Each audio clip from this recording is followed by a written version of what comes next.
Oh, baby. All right, guys. So today we got to talk about a motorcycle that was just released, just announced. It's an adventure-style middleweight bike by Kawasaki called the KLE 500. So this bike is super cool, and there is a bunch of stuff to get really excited about here. We've totally seen the adventure bike market just absolutely blow up over the last few years, with awesome contenders that people are really loving. I mean, the Tenere 700, Honda's Transalp. I mean, KTM and Husqvarna have had amazing contenders in this segment for a long time. And now Kawasaki has chosen to put a pony in this race. So this is super cool. I'm going to tell you all about it, everything that we know. So without further ado, let's rip into it. And my name's Michael. Welcome to the channel. So first off, Kawasaki has given us a few teaser videos, and so I want to play one of those for you. So roll the clip,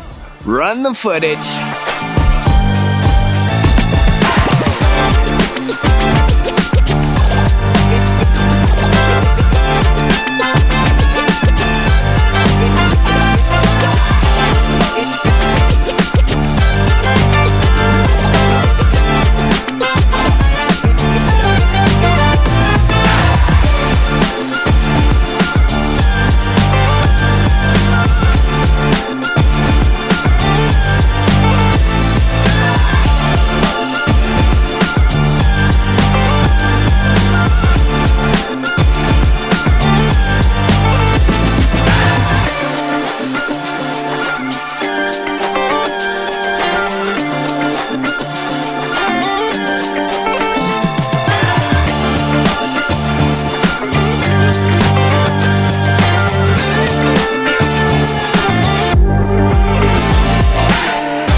Okay.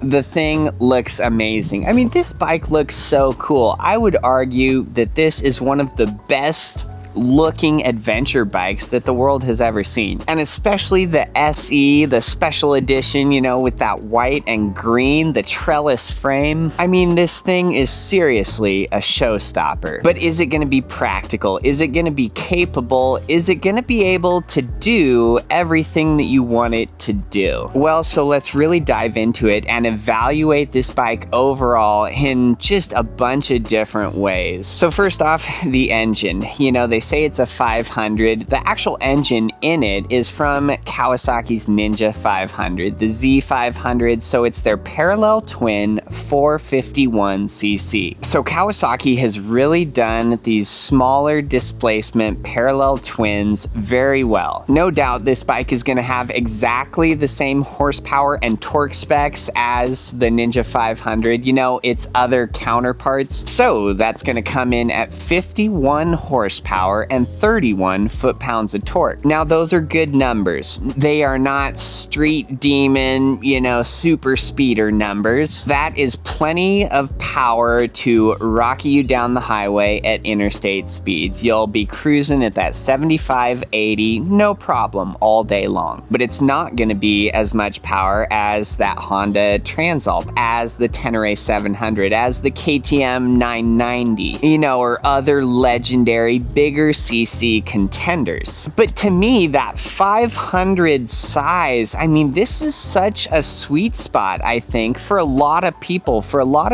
looking to get into adventure riding, or for people like myself who have had plenty of other bikes, but when evaluating and looking at the adventure style of motorcycle, the adventure style of riding, man, a 500 is just, I think it's about perfect. Now, my obvious gripes about that motor, first off, is going to be just the sound of it, right? So, you know, your Z500, your Ninja 500, Kawasaki does not do a 270-degree crank. Now, that 270 crank really gives a parallel twin a growl. I mean, it sounds more like a V-twin, right?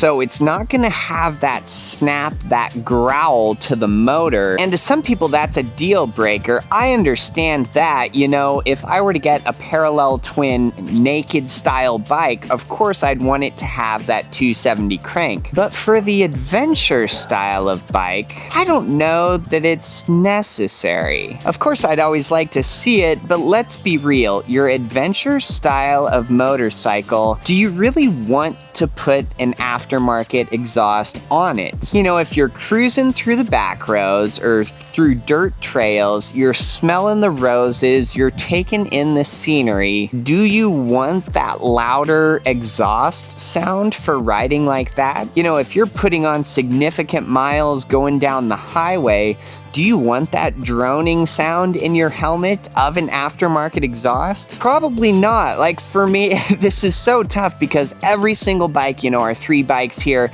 everything has an exhaust on it. That CBR, it's decatted, has the smallest muffler you could imagine. Yeah, it's deafening. Our bobber here is total straight drag pipes, no baffle whatsoever. Sounds like gunshots. And then our Supermoto has a full exhaust system on it, a muffler that has no sort of a decibel killer. Yeah, that one has a fierce growl to it as well. So while I do appreciate volume, of course, right, on certain styles of bikes, I don't know if I want volume on my adventure style motorcycle. The whole idea of adventure riding, of adventure motorcycles, is really about 2 things, and it's exploration and freedom. So the horsepower and torque numbers, good enough to get you wherever you want to go. The sound of the bike is not gonna turn heads, it's not gonna be some glorious roar, and I think that's all right. And I think this is gonna be a bike that you wanna leave very quiet. Now, moving past the engine here, let's talk about the suspension and the ground clearance of this bike. So the ground clearance is gonna be, I believe, it's 6.8 inches. Now, while that is going to be more ground clearance than your cruisers or scramblers or nakeds, it's certainly not going to be the ground clearance of some of your more high performance adventure motorcycles or some of your dual sport motorcycles. And this is something that I'm going to highlight on a little bit throughout our talk here, the difference between adventure style bikes and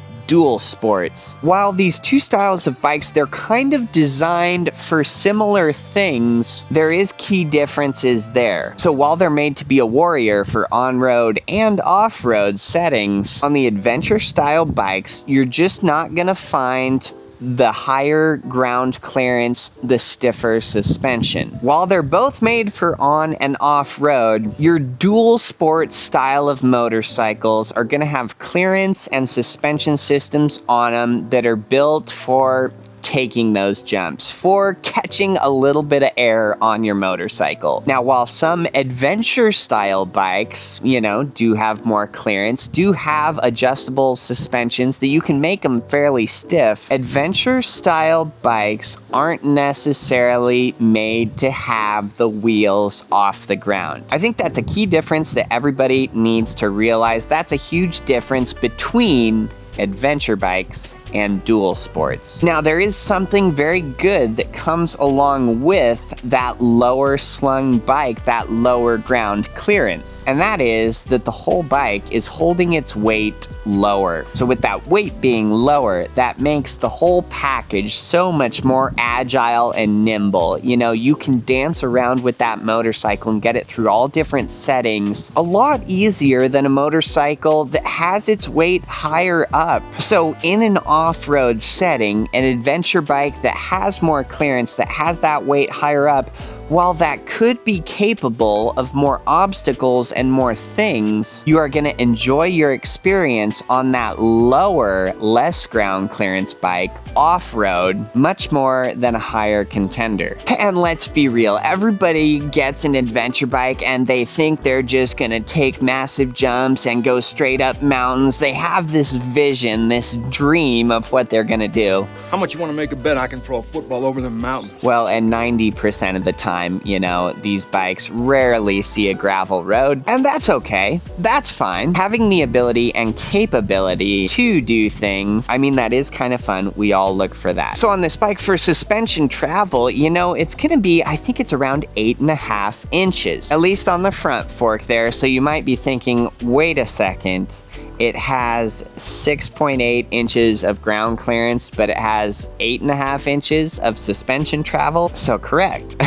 You're thinking about that and you're like, but couldn't it just absolutely bottom out and bash the ground then if the motorcycle bottoms out? So it might come close to touching the ground, but with that front fork being raked out, being raked forward, giving yourself 8.5 inches of travel there, I mean, no doubt when this bike, if you catch some air on it and you come down and bottom that thing out, the skid plate has to be close to touching the ground. It has to be. So I think looking at those numbers, looking at the geometry there, we don't have a motorcycle that you're really gonna wanna take jumps with. But what we do have is something that is gonna be very maneuverable, very comfortable. Just keep those tires on the ground. Now for this bike, we do have two different versions. There is the standard version and there is the SE version. There is going to be a difference there of $900. So your base model comes in at a price of $6,599. The SE edition is going to come in at $7,499. Now both models are going to be equipped with ABS, so that's nice. Typically in the past with Kawasaki, you know, they don't always have the ABS on the base models for different bikes. Both models you get the ABS. You can, with the click of a button, turn the ABS off. So that is nice, you know, in an off-road setting, say you're going down a loose terrain descent, you are absolutely gonna wanna lock up that rear tire completely, and then you feather your front brake. So there's definitely plenty of scenarios and settings off-road where you absolutely do not want ABS. And so with it being a button right on the left side that you can just click instantly, your ABS is off, that is super nice. Now with the SE version being that $900 more, there is going to be differences between these two models. We'll go over the differences, and I think you'll understand, just like I have, that it's a no-brainer.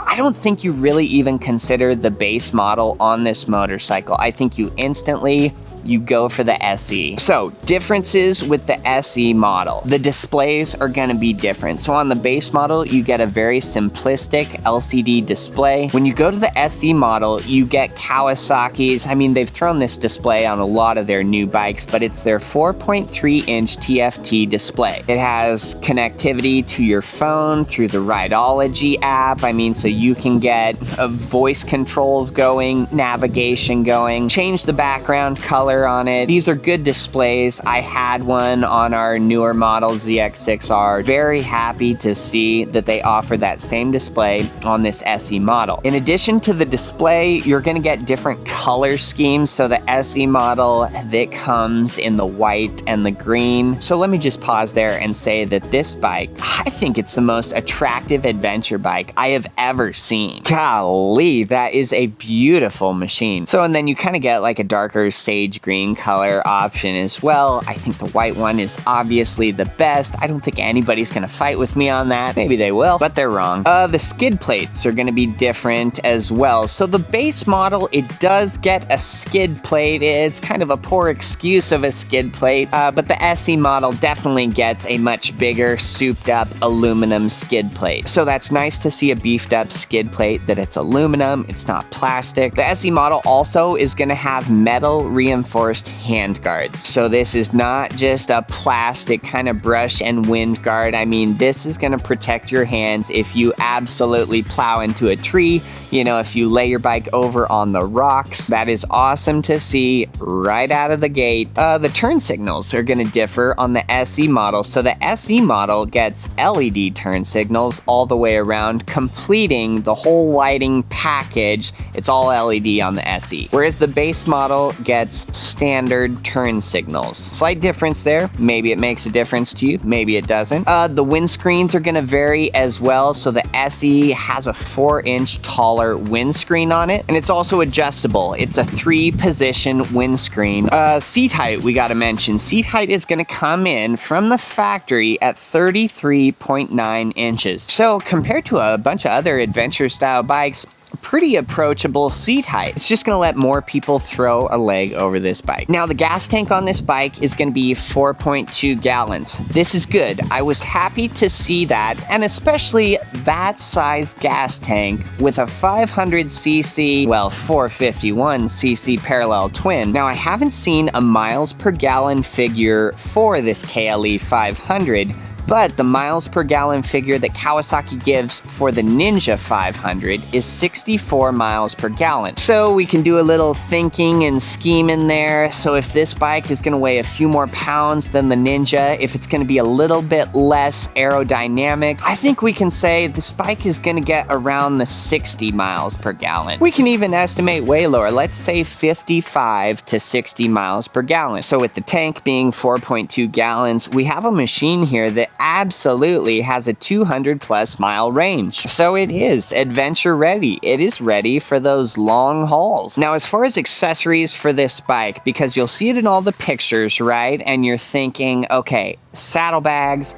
cases, maybe more engine side protection, auxiliary lights, factory heated grips, and yes, Kawasaki is offering all of those things that I just said. Now the tire sizes, the wheel sizes for this motorcycle that I gotta touch on as well. This bike, in true off-road fashion, does have a 21 up front and a 17 in the rear. Now anytime I see that 21 up front, I know that we've got a machine that is actually going to be capable and feel good in those off-road settings. The bigger 21-inch wheel is just going to get up and over things so much easier, whether that's rocks, logs, bumps, and the 21 and 17 size. So those tires that are outfitted to those rims, I mean, these are not wide rims. These are not going to be wide tires. And so that larger diameter with a skinnier wheel and tire, that is what really helps you cut those lines. Those skinnier tires just feel so much more stable and planted. It lets you find traction